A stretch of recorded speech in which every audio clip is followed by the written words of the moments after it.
Selamat datang ke sesi podcast penerbit UMPSA dengan tagline Buka Buku Gali Cerita episod 2. Dan pada hari ini kita berbesar hati mendatangkan seorang figura yang pada saya memang sangat cemerlang lah, dari segi kata perkongsian, kan antara sebelum ni antara staf sendiri dengan pelajar-pelajar. Ni kita buka ke pihak luar. Tajuk podcast kita pada ini, kita akan mula bedah buku yang bertajuk Bersyukur Saat Diuji. Yang ni penulis dia saya pasti semua orang kenal di luar sana tu. Kalau kita selama ni kita biasa panggil dia Prof Kamil. Ni sekarang ni Prof dah meninggal, Allahyarham. Ni meninggalkan banyak legasi sebenarnya, banyak buku, dan ni salah satulah buku yang kita nak bincangkan, kita nak kongsikan lah dengan semua pembaca. Dan program ini anjuran penerbit UMPSA dan juga UMPSA Advance dengan kerjasama Pusat Komunikasi Korporat, dan kita buat siaran langsung ni lah ke beberapa platform media sosial. Okay. Sebelum kita bermula, sedikitlah saya nak petik ayat Quran ni. A'udzubillahi minasyaitonirrajim. Wa ma bikum min ni'matin faminallah thumma idza massakumud-durru fa ilaihi taj'arun. Minta maaf Dan apa-apa nikmat yang ada pada kamu maka adalah ia dari Allah. Kemudian apabila kamu ditimpa kesusahan, maka kepadanya lah kamu meraung meminta pertolongan. Dia guna perkataan meraung tu, kalau bahasa Inggeris dia guna to him you cry for help. Okay. Dan saya nak baca terjemahan hadis juga pula ni. Rasulullah SAW bersabda, sungguh ajaib dalam urusan orang mukmin, sesungguhnya setiap urusannya baginya ada kebaikan, dan perkara ini tidak berlaku melainkan kepada orang mukmin. Sekiranya dia diberi dengan sesuatu yang menggembirakan lalu dia bersyukur, maka kebaikan baginya. Dan sekiranya apabila dia ditimpa kesusahan lalu dia bersabar, maka kebaikan baginya. Riwayat Muslim. Okey, kita bersama dengan Puan Naslinda. Saya sentiasa panggil Kak lah sebenarnya, Kak Has. Boleh kot kita santai-santai panggil Kak Has. Boleh. Dari Pusat Sains Kemanusiaan Muslim Malaysia Pahang Sultan Abdullah. Dan sebenarnya ini adalah personal invitation saya sebenarnya pada Kak Has untuk sama-sama kita buat sesi ni. Dan personal request juga yang saya nak bawa ni, buku yang ada kat depan ni, Bersyukur Saat Diuji. Dia ada beberapa cetakan ni. Kalau tengok pada sini, ini adalah cetakan ke-8 2015. Dan saya agak yakin sebenarnya ada lagi satu cover lain. Dia dah ada beberapa cover lah buku ni. Ini antara yang awal. Dan ni saya pinjam Perpustakaan Muslim Malaysia Pahang Sultan Abdullah punya buku. Saya ada kopi yang ini tapi dah tak ada, tak jumpa kat mana. Okey. Saya rasa kita boleh teruslah kepada sesi podcast kita ni. Saya ada beberapa soalan sebenarnya. Kalau kat sini ada 4 lah yang utamanya, dan nanti saya serahkan pada Kak Has lah. Boleh terus bincang berkenaan apa yang ada dalam buku ni, dan juga mungkin berkaitan dengan kehidupan semasa, apa yang kita boleh ambil iktibar daripada apa yang diceritakan dalam buku ni, dan apa yang kita boleh aplikasikan dalam kehidupan seharian lah. Sebagai pengenalannya, walaupun ini adalah personal request saya, tapi saya tahu akak pun baca buku ni. Apa sebenarnya yang menyebabkan akak tertarik dengan buku ni, dan apa yang sebelum bila tengok buku, tengok tajuk ni kan, apa yang akak jangkakan ada dalam buku ni? Bismillahirrahmanirrahim. Assalamualaikum warahmatullahi wabarakatuh. Yang pertama, saya rasa bersyukur sangat kerana akhirnya saya dapat bekerjasama lah dengan pihak penerbit, terutamanya yang berusaha Dr. Ruzaimi, yang saya anggap macam adik. Kalau berjumpa di library itu tak sah lah kalau tak ketawa dan kemudian juga kepada Izzati lah, daripada penerbit juga yang banyak memberi keyakinan pada saya untuk bercakap pasal buku ni. Sebab kita ni dah lama sebenarnya tidak bersiaran lah, macam dah bersiaran sangat cuma bila diberi kesempatan ni, bila berbincang dengan Dr. Ruzaimi, saya rasa kita kena mulalah mengalu-alukan balik kehidupan kita ni dengan membaca. Sebab dah lama kita tinggalkan buku-buku yang best-best ni, dan apabila saya diajak untuk buka buku, diberi pula buku yang Masya Allah, yang sangat best ni, saya rasa okay, why not, we give it a try lah apabila sebenarnya saya dah habis baca sebelum dipanggil untuk program ini, dan hari ini pula kami di PSK ni diberikan inspirasi pula dengan syarahan perdana dua orang profesor yang sangat hebat pagi tadi. So saya tak apa, jom kita teruskan suasana berkongsi ilmu. Betul. Buku yang dipilih ini antara buku yang bagus kerana arwah Prof ini menulis daripada hati. Jadi kepada semua yang melihat program ini pada hari ini, saya memang cadangkan belilah, bacalah dan baca berulang kali sebab saya kerana program ni saya baca 2 kali, mencuba juga mencari what is it that I can get from this book lah. Apa yang kita boleh dapat, ya. Yang pertama, apabila dia beri tugasan ini, bila saya baca daripada sudut penghargaan saja, memang saya totally agree lah, ya. Ramai yang menulis dan kata buku ini sangat menyentuh perasaan, menusuk ke kalbu, ya. Dan ramai yang berkata mereka ni masuk dalam buku ni dan melihat diri mereka. Macam tu juga yang saya rasa. Saya melihat diri saya dalam pelbagai masalah yang arwah Prof tulis, pelbagai situasi keluarga, situasi pejabat, situasi bersama sahabat. Masya Allah, banyaklah yang saya rasa dapat dilihat kebesaran Allah dalam buku ini. Dan ditulis dengan bahasa yang sangat simple, di mana saya rasa kita boleh galakkan daripada sekolah lagi budak baca buku ni, ya. Dan daripada itu, kita sebagai mak ayah, sebagai sahabat, sebagai orang tua, boleh mula menggarap apa yang kita boleh dapat dari buku ni dan boleh menyampaikan kepada pihak lain lah. Apalah guna buku kalau kita tidak amalkan. Di mana itu adalah salah satu cara untuk kita masuk syurga lah. Amalan yang dipanjangkan lah. So, menjawab soalan Dr. Zaimi tadi itu, baca ayat pertama, buku surat pertama saja memang kita akan terfikir, ya Allah, inikah aku? Inikah aku? Dan banyak perkataan dalam buku ni adalah ujian. Dan manusia mana yang tidak diberi ujian dalam kehidupan?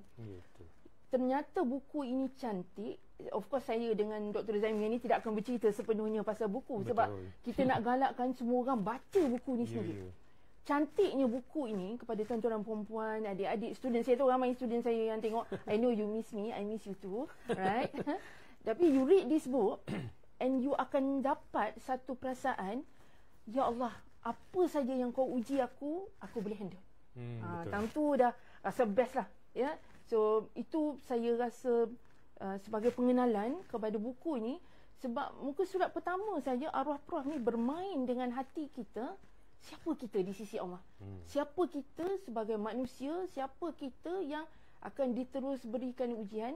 Dan arwah Prof ini, kalau kita tengok sejarah hidup dia, daripada dia mula pergi haji, travelog haji dia ni, sampailah dia meninggal, he's a fighter. Dia memang fight lawan segala ujian sehinggalah dia sakit, kan?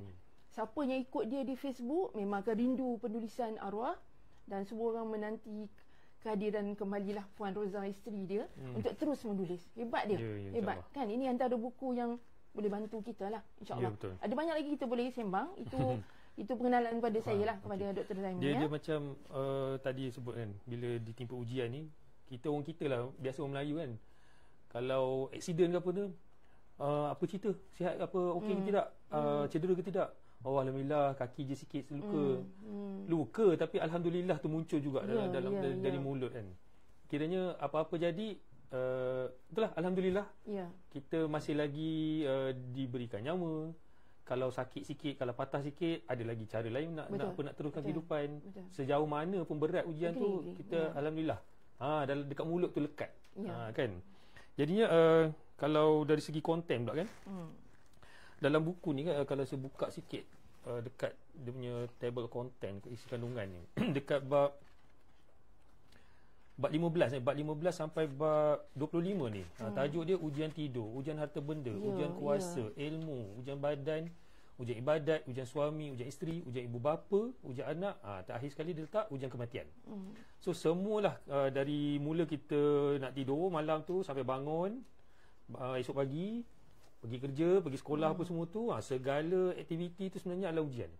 Jadinya dalam banyak-banyak ni kan, banyak-banyak ni ujian ni ada hikmah dia tersendiri. Kak Has rasa lah, mungkin ada juga refleksi dari pengalaman peribadi yang berkait dengan apa yang ada dalam buku ni. Antara banyak-banyak yang diceritakan ni, ujian mana yang rasa dekat Masya Allah. Dengan hati tu. Masya Allah, subhanallah. Arwah Prof ni bermula dengan ujian dilanda banjir di Segamat. Bagi orang Kuantan, saya orang Sungai Isap. Masya Allah, kita ni dilanda banjir yang cukup hebat lah beberapa tahun lepas kan. Ya. Cara Prof menulis ni tentang banjir ni daripada awal sampai habis ni seolah-olah saya pun berada sama. Dah pindah dah duduk Segamat? Macam pindah duduk Segamat lah. Masa dia di Segamat, kita ni di Sungai Isap, kita ni di Kuantan, kita ni di Seri Damai, kita ni... Saya boleh bayangkan ketika tahun berlaku banjir itu, kita yang dinamakan mangsa banjir lah kan. Kuatnya ujian kita. Kita akan tengok pakaian kita, barang-barang yang kita sayang rosak dalam masa 3 hari. Dan apabila Prof bercerita, dia tekan remote control, tak boleh berfungsi, kereta terendam, kasut dia harga RM1,000 pun rosak habis semua. Ya Allah, itulah diri kita sebenarnya, di mana Allah bagi, Allah ambil. Sebab semuanya hak Allah. Betul. Jangan sesekali kita ini merasakan barang kita kekal. Apa saja buku, barang kemas kita, tudung kita, pakaian kita, pen yang cantik, semua ni akan kekal. Everything belongs to Allah. Even to the smallest jarum kita tengah guna, patah. Kan? Besarnya kuasa Allah dekat situ. So bila Prof bercerita, baju dia rosak, buang macam ni, dia awal-awal dia susah hati, tapi orang datang dekat dia cakap sabarlah, Allah tidak menguji mereka yang boleh menghadapi ujian. Prof tulis ni, Allah kata, Prof kata kenapa, arwah Prof cakap kenapa tidak dia balas perasaan sedih, kecewa kerana banjir ni dengan, ya Allah, bersyukurnya Allah uji aku macam ni. Dan dalam buku ini, bila dikilas cerita tu, saya rasa banyak psikologi sebenarnya. Those who love psychology, you better read this book. Dia bermain dengan perasaan, mulanya kecewa. Dan kalau kita sendiri pernah dengar ceramah arwah Prof Kamil, kita akan tahu cara dia sangat radikal. Orangnya, mula-mula ceramah, dia akan marah kita. Kemudian dia bermain dengan perasaan kita. Mula-mula dia kecewa, barang dia hilang. Orang kampung semua kata macam ni. Tiba-tiba dia cakap, dia nak sedekahkan rumah dia. Dia wakafkan rumah dia. Allahu Akbar. Saya sendiri, masa jadi, ada student, dan masa saya bersyukur lah Allah Prof Jalil, kawan-kawan dari PSK, student daripada UMP datang basuh rumah saya. Ada student tolong kira baju saya. La ilaha illallah, suami malu nak cakap. Punya banyak baju kita terendam dalam banjir. Apa yang saya sendiri buat tanpa baca pun buku ini lagi masa tu, ya Allah, aku nak sedekah lah. Sebab aku ada, aku tak pakai, Allah ambil. Basuh elok-elok, sedekah. I think now boleh kira lah berapa baju yang ada kan, terutamanya sejak balik haji ni kita tahu we don't need that much in this world. Kita perlu yang ada-ada saja. So pengalaman Prof dalam banjir membantu saya menguatkan perasaan saya, pemberian Allah kita pulangkan balik kepada manusia, kerana hablum minallah hablum minannas. Kita sayang Allah, kita sayang manusia. Dan ketika diberikan pakaian ni kepada orang yang susah, saya ingat lagi di kawasan saya tu, ada orang Vietnam duduk depan rumah kami ni, junjung tilam yang kami buang. Maknanya kita ada, kita rasa nak buang. Tapi ada ayat dalam bahasa Inggeris, somebody's dirt is somebody's castle. Kan? It's always about that. Kita tak mau, tapi orang lain ambil sebagai satu benda yang dia hargai. So itulah bagi tuan-tuan dan perempuan yang banyak barang, fikir baliklah ya. Oh, sempat lagi. Ya, sebab Allah akan ambil. Ya, Allah betul. akan ambil cara halus, cara kasar. Semuanya milik Allah. Teringat satu kisah dalam internet, ada orang pergi masjid, nampak Ferrari parking dekat ni lah parking lot masjid. Belakang Ferrari tulis semuanya milik Allah. Itu Ferrari tu parking di masjid. So, siapalah kita yang memandu kereta biasa-biasa saja. Kalau kita tidak, motor 670 je. Kan? So saya rasa peristiwa banjir dalam ni, bagi masa-masa banjir kat luar sana, baca, you better read, you can kita feel. sekarang di Johor kan, ya, baru-baru ni kan, tiba-tiba je nak di Fitri pula lagi, Allah besar hujan tu. Besar. Tiba-tiba kan, melanda sana, melanda sini, dah nak raya kan. So macam itulah manusia ni kita dia. Dan manisnya banjir itu kepada kami adalah Ni kata bersyukurnya ni. Inilah dia. Manisnya banjir ni adalah apabila saya, arwah ayah, mak dengan kami bertiga saja masa tu. Selesai je banjir, adik-beradik balik, cuci rumah. Sejak tu saya rasa macam hubungan dengan keluarga ni lebih baik. Makin rapat. Sebab kita hampir kehilangan orang yang kita sayang. Kami sendiri melalui naik terak tentera, dipindahkan di tempat-tempat pemulihan. Kita tengok sini, saya tengok orang cedok air dengan tin sardin apa semua kan. Kata, ya Allah ya Tuhan, susahnya aku, susah lagi orang lain. Bersyukurlah ujian aku sedikit saja. Banyak tu saja. Sebab itu dalam buku ini, yang belakang-belakang tu banyak pada ujian suami macam mana, ujian isteri macam mana, ujian anak, ujian harta, banyaklah. The key word for this book is ujian. Sebab lalui ujian, bersyukur kerana diuji. Dan saya boleh membayangkan ketika arwah Prof menulis ni, dia senyum. Dia senyum dengan cara dia yang tersendiri, menaik, diuji, tak apalah. Saya boleh rasa alunan bahasa dia tu memang bersahaja. Dan ada ketika dia melawak dalam ni. So it's a good book lah. It's a good book lah. Thank you lah penerbit pilih buku ni kan. It's a good book. Alhamdulillah lah. Buku lama lah, tapi dia punya kandungan dia tu sampai bila-bila lah kita boleh jadikan panduan. Kita manusia kan. Itulah. Jadi itu yang kisah banjir. Kalau boleh kongsi ada satu dua lagi ke ujian-ujian lain yang ada selain banjir ada dalam ni? Yang bercerita dalam ni macam mana dia berhadapan dengan sakit. Okey. Arwah Prof ada adik ipar sakit, ayah sakit. So dia kata sakit ini tidak mengira umur. Betul. Ada orang yang merasakan sakit ini hanya tua. Saya sendiri Dr. Zami sakit lutut sekarang kan. Siapalah kita ni bila fikir balik masa umur 30-an, 40-an kan. Turun naik tangga, seronok, happy, sihat, tiba-tiba menuju usia ni sakit. Jadi bagi kita semua di luar sana, saya rasa ramai yang tahu sakit ni tak kira usia, terutama tengok pemakanan orang sekarang kan. Usia muda dengan makanan-makanan yang banyak melibatkan garam dan gula. Jadi dalam buku ni bercerita bagaimana Prof cuba sedaya upaya untuk menatap wajah ayah dia ketika sakit. Bagaimana dia cuba membelai jiwa ayah dia, ingatkan ayah dia bahawa sakit ini membasuh dosa kita. Dan saya ingat kisah saya sendiri. Sebab tu buku ni banyak berkaitan tentang diri kita. Betul. Who are you in this book kan? You have to find dalam buku ni kat mana diri you. Masa arwah ayah saya sakit kencing manis kan, selalu bila orang tua-tua ni bila sakit mengeluh. Sakitnya apa yang kita boleh buat, belajar pada buku ni juga adalah memberikan ayat-ayat yang baik-baik lah. Betul. Bersyukur kerana arwah abah, bersyukur kerana sekarang saya dengan mak saya lah. Mak pun sakit lutut, sakit macam ni kan. Saya bercakap dengan mak, bersyukur ada anak-anak yang ambil berat. Ada orang tak ada anak yang ambil berat. Bersyukur. So the keyword again adalah bersyukur. Betul. Bersyukur kerana ada orang lebih sakit pada kita, tetapi pada masa yang sama pergantungan kita kepada Allah ni, ya Allah, kalau saya boleh bacalah satu ayat yang diajar oleh Dr. Anita, sahabat saya. Wa nunazzilu minal Qur'ani ma huwa shifaa wa rahmah lil mu'minin. Itu ayat syifa kan. Allah, itu memang saya ingatlah mana duduk tu sambil siapa duduk sakitnya, ya Allah, terima kasih ya Allah. Terima kasih ya Allah, sakit ini taklah laju sangat berjalan sekarang. Kalau tidak lupa daratan jugalah. Nanti tersadung sana sini. Tersadung sana sini. Bila sakit ni, bila tengok orang sakit, bersyukur. Bila tengok orang sakit, insaf. Dan dalam keadaan itu juga, bila tengok orang makan tak ada, kita pun tahu kita kena berpada-pada. Sebab kita tak boleh makan sedap kalau jiran kita tak makan sedap.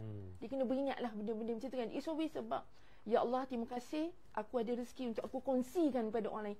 Ya Allah, aku ada rezeki, aku ada minyak nyawa, ada lagi ni. Ada lagi kan, boleh bertaubat lagi lah. InsyaAllah kan. Dengar pagi tadi Ustaz Suhadi bercerita dengan pihak perpustakaan. Bertaubat ni tak kira masa, dia kata kan. Solat, bertaubat ni tak kira masa. Buatlah selagi boleh. Itu sahabat-sahabat baiklah yang saya rasa boleh kita jemput lepas ni lah untuk buka buku ya. Itu kita take note lah pada tim penerbit nanti ya. InsyaAllah. Orang yang hebat yang bila kita dengar ni banyak lagi kita boleh belajar. Bukan saja daripada buku, daripada sedikit perkataan tu dia boleh bentuk jiwa kita. Sebab kita ni manusia biasa yang selalu lupa kan. Dalam duk beringat ni, tak lagi keluar wah lupa dah. Betul. Jumpa roti john lupa dah. Orang lain tak dapat roti john. Tu kena sentiasa ingatkan. Ujian sakit tu satu benda yang kita kena sentiasa ingatkan diri kita. Betul lah tu.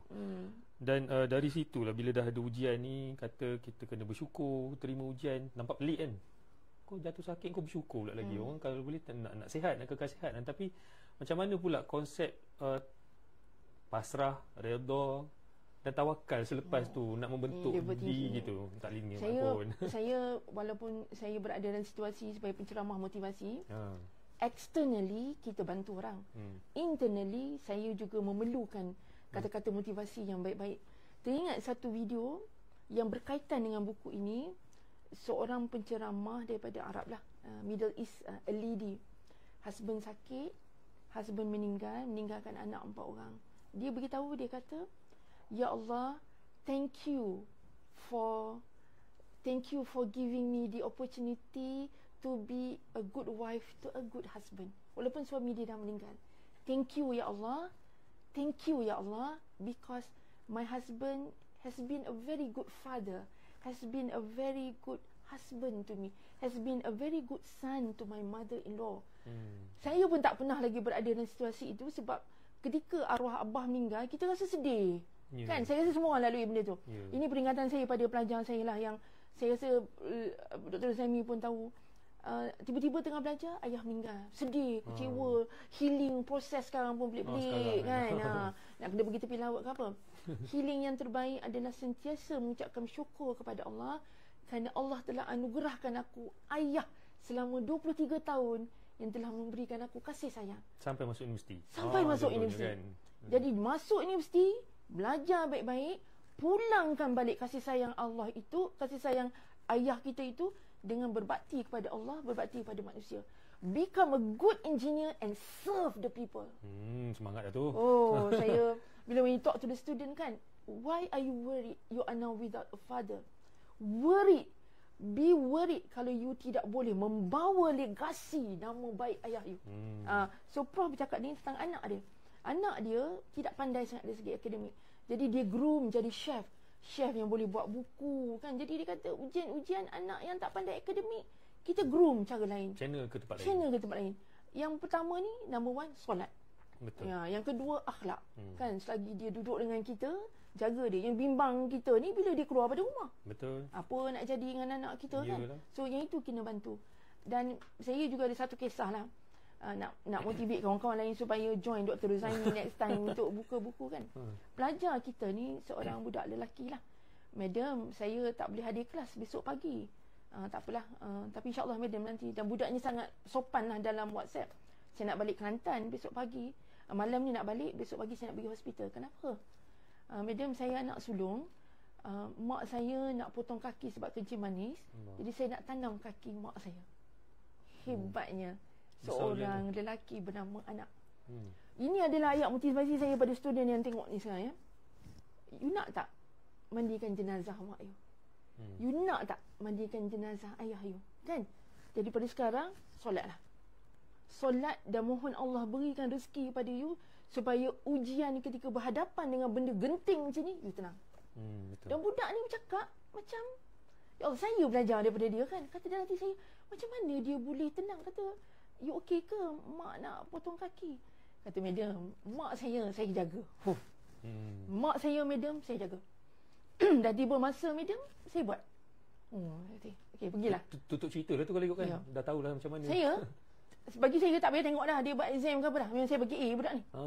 Sebab ihsan tu memang kita memang kasih pada student yang mencapai level tinggi dalam menjalankan tanggungjawab. Betul. Jadi kepada student yang tengok ni, you better take care of your responsibility. Datang universiti, semayang jangan tinggal, dan belajar elok-elok.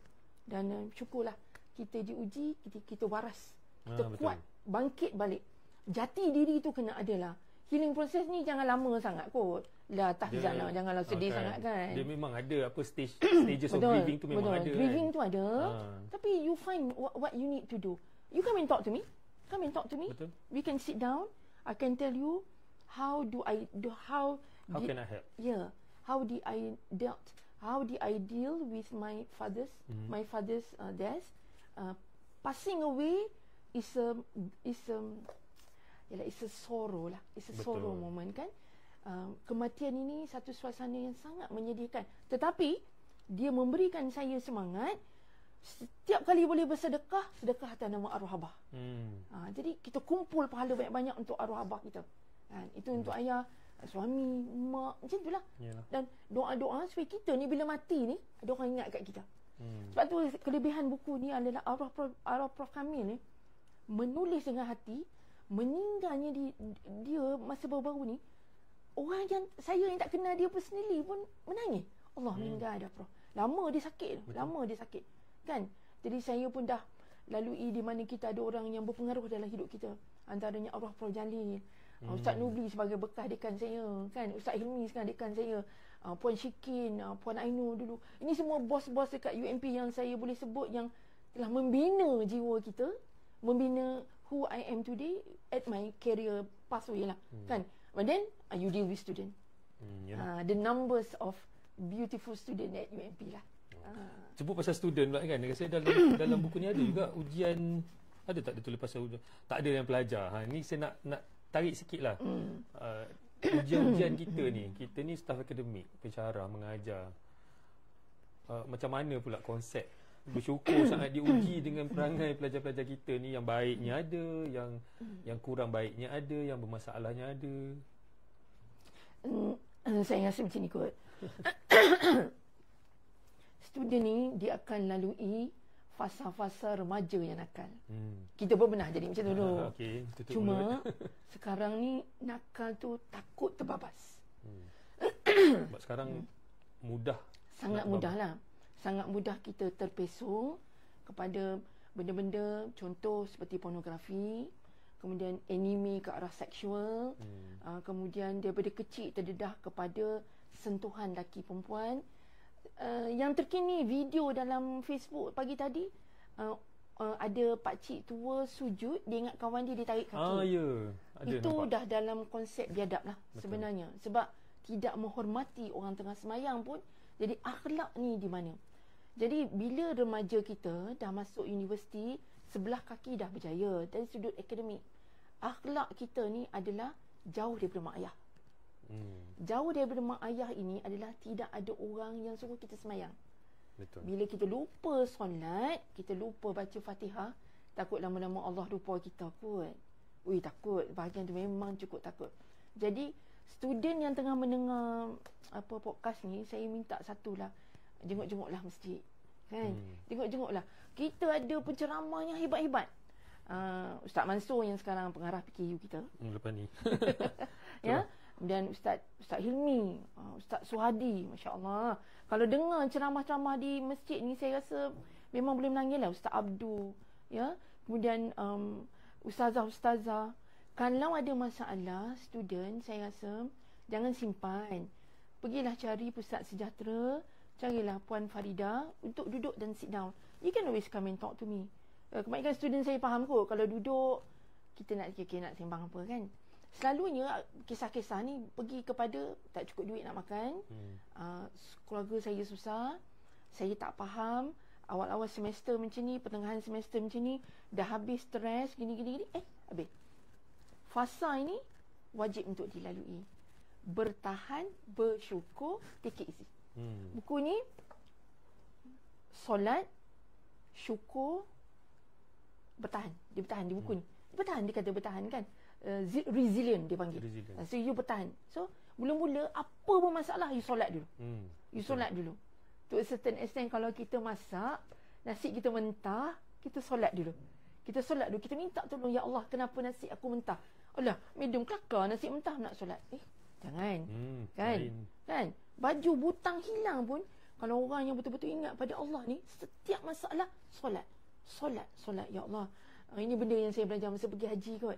Tengok sahabat-sahabat saya ni kan, sebilik dengan saya, solat dan mengaji all the time. Ya Allah, saya tak pernah lalui lah situasi di mana saya berada dengan orang-orang yang sentiasa ingat Allah melalui perbuatan. Selalunya engkau balik rumah kau, aku balik rumah aku, kan?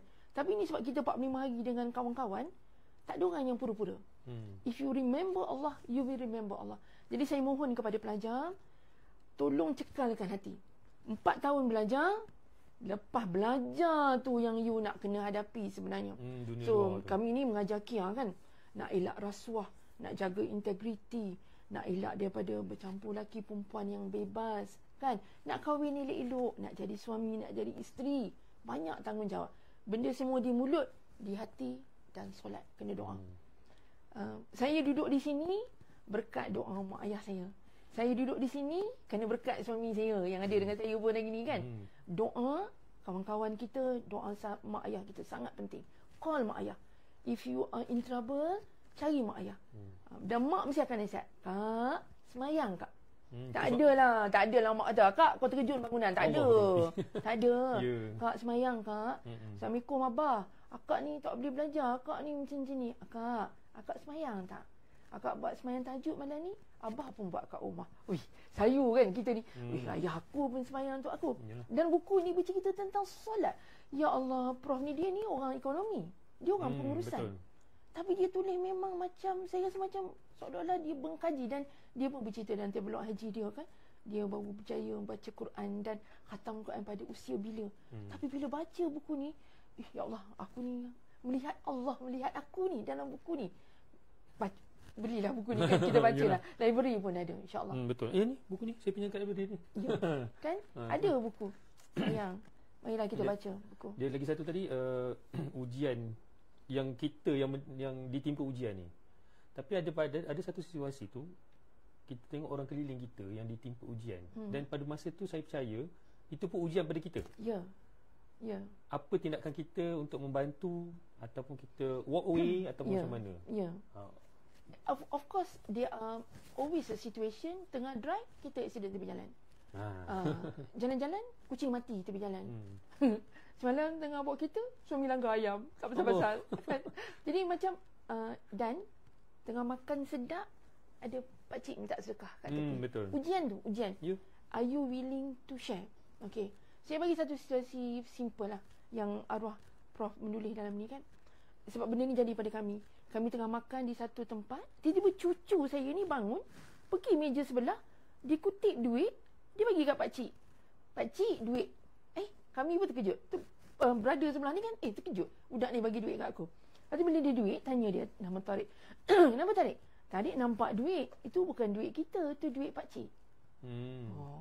Itu baru darjah 2. Sebab kita ni kadang-kadang keepers finders. Kan. You jalan-jalan nampak RM50. Kiri kanan masuk poket. Kan? Sebab ujian untuk kita. Ujian untuk kita. Sebab kita lupa CCTV kita adalah Allah. Kan. Alangkah manisnya kalau duit 50 tu kita cari siapa punya. Entah-entah duit yang 50 tu pemandu Grab yang baru dapat 50 nak balik beli beras untuk isteri dan anak-anak. Sebab dia ada ujian dia sendiri pula. Jadi kita yang dapat 50 ni Yahoo nak beli Mary Brown. Kita gambar je kat Mary Brown. Tapi itu orang punya. Pulangkan. Dan dalam konteks berkawan, bersahabat di UMP, keikhlasan, bila buat group work kan, jangan lari daripada tanggungjawab. Memang every semester all lecturer sangat susah hati bila group work. Ada yang passenger sahaja kan. Ada yang MIA ataupun MINA, missing in no action. No action langsung. Ujian pula pada group members. Leader teruklah. Leader teruk. Jadi saya rasa kembalikan jati diri ni, ya Allah, jangan kacau orang, jangan susahkan orang. Sebab memang ada ayat Quran ni, kita ni hidup untuk permudahkan manusia lain. Kan, sebaik-baiknya. So walaupun buku ini mungkin ada kaitan untuk orang yang dah bekerja, tapi kalau kita ambil konteks kepada student, sebab kita ni pensyarah, saya rasa ramai student sekarang matang. Tapi sebab jauh daripada mak ayah, tak ada orang marah. Matang, kalau duduk bercerita, madam, saya bekerja part time, saya di rumah macam ni, saya jaga nenek sakit.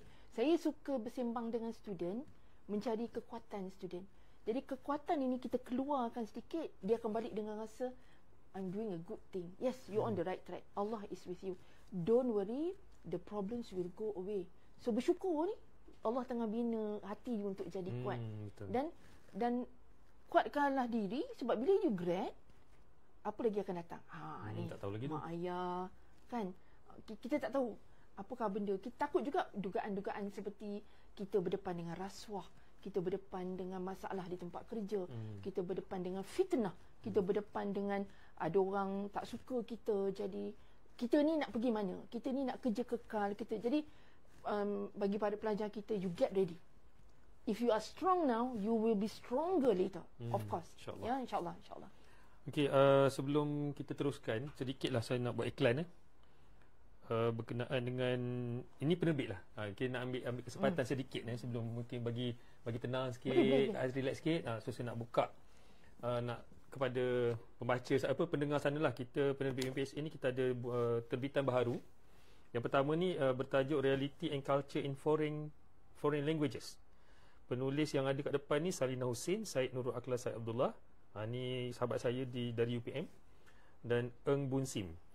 Yang ini buku ni sedikit kalau saya boleh baca nota ni, berkaitan kajian hubungan antara bahasa dan budaya secara mendalam dengan pandangan daripada pakar bahasa yang berpengalaman. Kalau macam contoh Dr. Syed ni, dia memang translator untuk bahasa Melayu, bahasa Inggeris, bahasa Arab. Dan keistimewaan buku ni memberikan pemahaman yang mendalam tentang bagaimana bahasa dan budaya saling berkait, merangkumi pelbagai bahasa seperti Arab, Melayu, Cina dan lain-lain dengan perspektif global, dan menunjukkan peranan bahasa dalam mengekalkan identiti dan budaya di tengah perubahan zaman. So siapa patut baca buku ni? Ini terbitan baru penerbit UPSA lah. Para pensyarah, akademik, penyelidik, pelajar universiti, postgrad, undergrad, guru bahasa, pendidik, penterjemah, jurubahasa pun memang digalakkanlah baca ni. Buku ni ditulis dalam bahasa Inggeris. Dia kita kategorikan sebagai book chapters. Dia adalah beberapa ramailah penulis yang menyumbang. Ada 14 bab dalam buku ni. Bertajuk Reality and Culture in Foreign Languages. Ini mungkin staf pusat bahasa moden pun sendiri, guru-guru bahasa pun mungkin boleh dapatkan satu salinan lah untuk mungkin bawa konten ni ke dalam pengajaran yang mana bersesuaian lah. Okey, buku kedua ini ialah Route B, A Comprehensive Guide to a Professional Engineer from an Overseas Regulatory Body, Steps to Become a Professional Engineer in Malaysia. Tulisan Wan Syaruzi, Wan Harun, Devarajan Masami, Kumaran Kadir Gama dan juga Muhammad Rizal Al-Kahari, pensyarah dari Fakulti Teknologi Kejuruteraan Mekanikal dan Automotif UPSA. So buku ni berkait dengan cara-cara. Dalam buku ni kita ada sebenarnya ada route A, route B, route C untuk mohon jadi professional engineer dengan Board of Engineers Malaysia. So ini adalah route B. Sekiranya nak menjadi seorang profesional, jurutera profesional, bukan saja ada kepakaran teknikal tetapi juga pemahaman mendalam tentang amalan etika dan peraturan undang. Buku ini merupakan sumber penting untuk membantu anda mencapai status jurutera profesional di Malaysia. So buku ni sebagai panduan lah. Nak kena prepare apa, nak kena submit apa, nak kena prepare dokumen, nak kena kumpul experience, nak kena pergi training, apa semua tu semua ada dalam buku ni. Dan keistimewaan buku ni adalah Route B, laluan untuk jurutera profesional luar negara yang mana dah dapat pengiktirafan daripada contohnya ICAMI, tu nak dapat pengiktirafan daripada Board of Engineers Malaysia pula. Dalamnya ada panduan lengkap, langkah demi langkah untuk mendaftar di MyBEM, persediaan peperiksaan PAE. Ada 100 contoh soalan berserta jawapan dalam buku ni. Dan dia menggabungkan teori dan praktikal supaya lebih mudah faham dan senang untuk membuat persediaan. So siapa patut baca buku ni? Jurutera yang mendapat pengiktirafan dari luar, yang nak mendaftar dengan Board of Engineers Malaysia. Dan juga untuk yang mereka mungkin yang ada juga penyedia latihan untuk penyediaan dokumen-dokumen yang berkaitan ni, boleh gunakan buku ni sebagai panduan untuk mengajar pula orang lain dan yang berminat untuk berjaya dalam industri kejuruteraan di Malaysia. So dua buku ni lah boleh dapatkan di penerbit UMPSA melalui Shopee kita. Kita ada nanti boleh Google sajalah ataupun di Shopee tu boleh find store penerbit UMPSA. So boleh dapatkanlah dua buku ni. Ini adalah terbitan terkini penerbit UMPSA. Alright. Mantap. Okey, sekarang 2.42. Kita ada masa sedikit lagi lah. Saya rasa boleh je. Saya pasti soalan satu saya bagi, Kak Has bagi jawapan 10 sebenarnya. That's why saya yakin sebenarnya dengan panel kita ni sekarang ni. Saya rasa ni mungkin boleh kata terakhir lah. Kita boleh jadikan conclusion. Bila dah baca, tadi akak cakap buku ni akak baca 2 kali untuk sesi ni. Kan? So apa pandangan terhadap ujian selama yang akak sendiri dah alami, ujian yang orang keliling yang dah alami, berubah ataupun tidak, macam akak sebut tadi sebelum ni baca tapi bukanlah untuk tujuan ini. So mungkin dah ada pandangan tersendiri macam mana nak menghadapi ujian. So dengan tambahan daripada buku ni pula, apa pula pandangan selepas itu, dan bagaimana konsep daripada buku ni sebenarnya boleh kita guna untuk bawa diri kita pada masa-masa akan datang. Saya graduan TESOL. Pendedahan saya ni lebih kepada buku-buku bahasa Inggeris lah. Apabila saya masuk KUTEM, masuk di PBMSK, pendedahan kepada tazkirah sangat banyak. Saya sangat bersyukur. Saya masuk dalam keadaan yang tidaklah jahil, tetapi tahu tapi tidak mahu. Saya mendengar satu ustaz terang, saya tahu hukum hakam, tapi saya tidak mahu buat perubahan. Jadi bila sudah lama saya bercampur dengan kawan-kawan yang ke arah agama ni, hati ni meronta-ronta mencari. Jadi saya rasa progres ini sama untuk semua orang.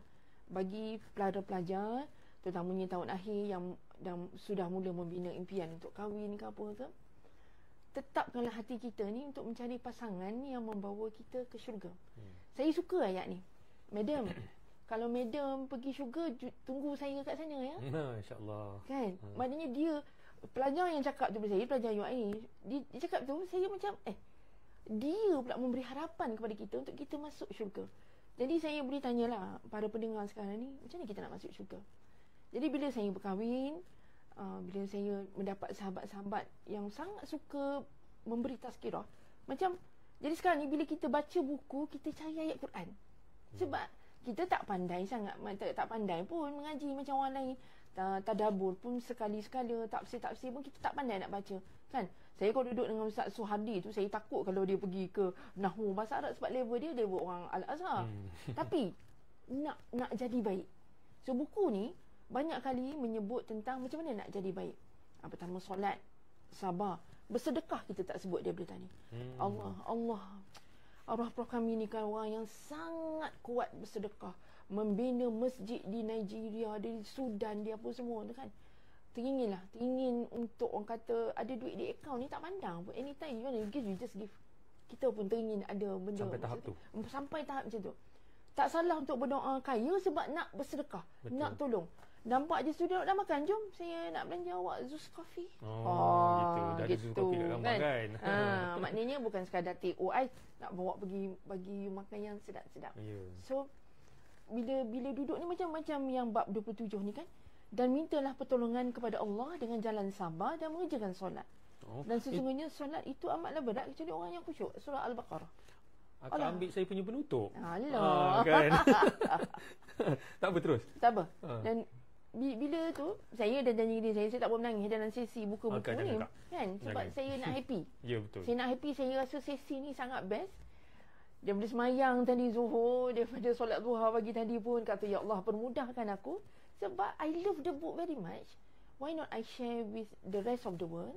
Bacalah buku ni, carilah siapa diri kita, carilah ayat Quran dalam ni. Ya Allah, banyaknya ayat Quran.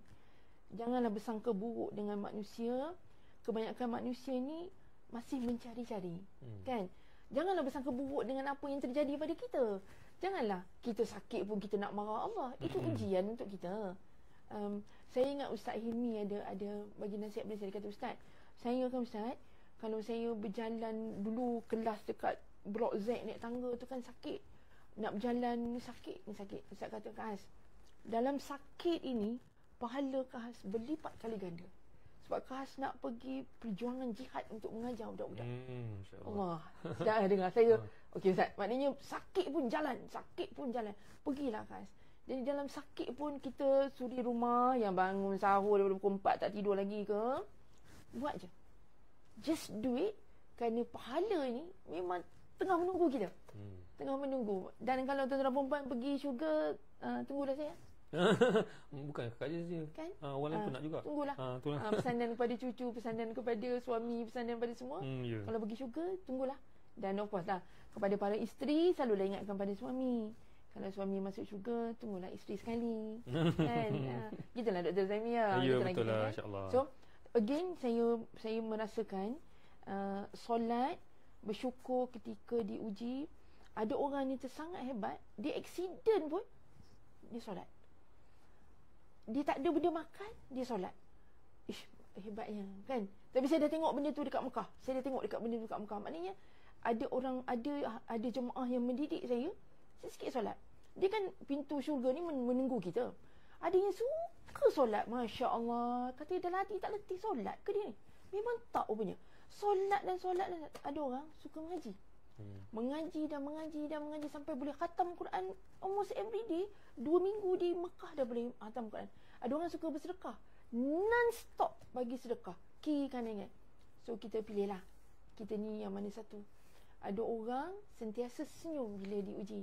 Orang nak kata apa pun kata, orang nak buat apa buat. Kenapa? Sebab dia tahu dia pun manusia biasa, dia buat kesalahan. Saya sendiri pernah ditegur oleh Ustaz Dubli. Saya pernah buat salah. Alhamdulillah ada bos yang ambil berat. Kan? Kita kena tengok dari sudut itulah. Kalau tak ambil berat, takkan nak tegur. Biar kita hanyut macam itulah. So bagi para pelajar, kalau ditegur sebab orang sayang. Takkanlah kita nak biar student kita hanyut tak pergi kelas. Awak buat apa dalam bilik? Main game. Bulan tak puasa main game, bulan puasa main game, lepas raya ni main game. Awak nak jadi apa sebenarnya? Gamer. Netflix sebelum, selepas. Janganlah macam tu. Apa matlamat kita? Kita nak jadi hamba Allah yang berjaya, berbakti kepada bangsa kan. So benda ini memanglah Prof kata dalam keadaan banjir, dia tak ada apa-apa, tiba-tiba ada orang hantar kasut sepasang pada dia. Dia kata boleh pun hidup dengan sepasang kasut. Ya Allah, dia jadi pada saya. Saya pergi Mekah bawa 2 helai tudung. Bila balik Malaysia takut tengok tudung banyak mana. Macam mana kita boleh survive dalam keadaan tak ada apa. So which means you are not tested until you don't have anything lah. To that extent. But the only thing you have is Allah in your heart. Itulah buku ni yang bantu saya tu. Rasa depan ni saya ada banyak buku Prof kami yang saya tak baca lagi ni. Kan? Memang terasa alamak bersungguh aku menelaah pagi tadi kan. Depan ni kena cuba. Terima kasih lah. Terima kasih kerana memberi saya inspirasi untuk baca buku. Alright. Okey, saya rasa cukup dulu kat situlah apa kita punya sesi bincangan untuk masa ni. Kalau ikutkan ada lagi mungkin dalam 5 ke 10 minit kan, tapi tak apa, kita boleh tutup sini. Conclusion pun memang sangat mantap, tapi saya nak sebut sekali lah sebab ini dah memang dalam saya punya perancangan untuk penutup tu ayat tadi tu. Surah Al-Baqarah ayat 45, wasta'inu bisabri wassalah, dan mintalah pertolongan kepada Allah dengan jalan sabar dan mengerjakan sembahyang, mengerjakan solat. Tu kan tadi, apa-apa pun solat dulu kan.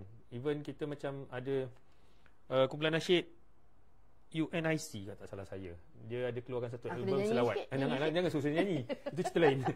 Dia ada keluarkan satu album doa, dan salah satunya adalah inilah berkenaan doa yang bila kita ada masalah, ambil wudu, solatlah 2 rakaat.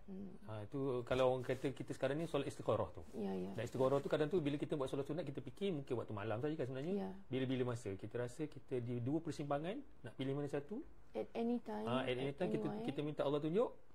Kalau benda tu baik, mudahkan urusan tu supaya kita dapat benda tu. Ataupun kalau benda tu Allah kata benda tu sebenarnya tak baik pada kita, supaya Allah tunjuk yang apa-apa yang berlaku keliling kita nampak benda tu tak baik. Jangan tunggu mimpi lah. Sebab itu korang kan tak perlu mimpi. Memang kita solat saja 2 rakaat. Dipermudahkan. Supaya apa-apa. Sebab ilham yang datang selepas tu sebenarnya adalah itulah panduan Allah untuk bantu kita sama ada kita nak pergi ke kanan ataupun ke kiri. One of the best conclusion of the day. Dah macam ustaz pula kan. Okey, begitulah apa solat tu lah. Dan sebelum kita akhiri ni ada sedikit lah disebabkan inilah program kerjasama antara penerbit dan juga UMPSA Advanced. Kita nak kongsikan jugalah, saya mewakili UMPSA Advanced ni nak kongsikan peluang istimewa untuk adik-adik, kalau adik-adik pangkat anak lah dengan saya sebenarnya kan, sebab anak saya form 4 yang sulung tu, adik-adik ke anak-anak lepasan SPM yang berhasrat nak sambung belajar di UMPSA. Kan, sebab yang UPU dah tutup, tapi kita UMPSA ni kita ada saluran lain, saluran kedua. So UMPSA melalui UMPSA Advanced sekarang telah membuka permohonan kemasukan secara terus untuk program asasi dan diploma melalui laluan alternatif ke UMPSA. Jadi permohonan diterima menggunakan keputusan percubaan SPM. Okey. Jadi untuk mereka yang mungkin nak mencuba, kalau UPU tu tak keluar lagi, saya tahu tak keluar lagi keputusan ni, kalau nak mencuba juga dengan laluan asasi diploma melalui UMPSA Advanced ni, boleh dapatkan maklumat lanjut ke media sosial direct.intake.umpsa atau portal rasmi dia pupw-direct-intake.umpsa.edu.my atau hubungi 012 795 3004. Sekali lagi 012 795 3304. So boleh hubungi nombor tersebut untuk dapatkan maklumat yang lebih lanjut lah berkenaan kemasukan terus ke UMPSA, kemasukan secara terus ke UMPSA melalui UMPSA Advance untuk program asasi dan juga diploma. Okey, terima kasih sekali lagi Kak Has. Dah terbiasa kan panggil Kak Has lah kan. Itu lebih santai. Terima kasih sekali lagi kerana sudi menerima tawaran, sebenarnya tawaran personal saya, bukan tawaran penerbit secara penuh. Terima kasih. Saya memang highlight semasa kita bincang pasal ni, memang saya nak ada beberapa individu yang saya nak masukkan walaupun tak memohon. Ni macam kabel besar ni. Kan? So terima kasih sekali lagi saya ucap kepada Kak Has. InsyaAllah kita boleh panggil lagi lepas ni. InsyaAllah. Dan mohon juga Kak Has convince sahabat-sahabat kita yang dekat luar tu untuk contribute kepada sesi begini. Sebab saya rasa sesi ni satu, of course, kisah niat saya untuk increase visibility penerbit UMPSA, increase visibility UMPSA, dan pada masa yang sama yang paling penting ialah kita berkongsi ilmu yang ada dalam buku. Biar dia, kalau tak dapat baca penuh pun, dengan sesi kita ni kita dapat some information. Kan? Ada orang mungkin tak suka baca, dia suka dengar. So mungkin sesi-sesi beginilah yang saya nak cuba. Audio dia dengar. Dia dengar dia dapat. Dia dengar dia dapat kan. So saya antara orang yang begitu juga sebenarnya. Tapi somehow bagi akademik ni kena ada dua-dua kan. So saya nak benda ni jadikan budaya. So mungkin Kak Has ni boleh bantu convince sahabat-sahabat kita di luar sana untuk jadi panel untuk sesi podcast kita, buka buku gali cerita. Okey, sekian saya sudahi dengan kita sudahilah dengan tasbih kafarah dan suratul As. Subhanakallahumma wa bihamdika asyhadu an la ilaha illa anta astaghfiruka wa atubu ilaik. Wal 'asri innal insana lafi khusr illa alladziina aamanu wa 'amilus solihati wa tawassaw bil haqqi. Okey, terima kasih sekali lagi kepada semua yang mendengar celoteh Kak Ais kita ni. Yang ni memang mantap lah kalau dia dah mula bercakap tu sebenarnya kan. Tak boleh nak berhenti sebenarnya. Tapi kita ada time limit, kita berhenti dulu di sini. InsyaAllah kita akan adakan lagi sesi-sesi sebegini dengan panel-panel yang lain pada masa akan datang. Dan kalau adalah antara pendengar sebenarnya yang mungkin berminat nak jadi panel, so boleh hubungi penerbit UMPSA untuk daftar nama. Nanti kita akan susun jadual-jadual tersebut untuk kita panggil bersamalah untuk kita berkongsi apa-apa ilmu yang kita ada, insyaAllah. InsyaAllah. Terima kasih sekali lagi. Assalamualaikum warahmatullahi wabarakatuh.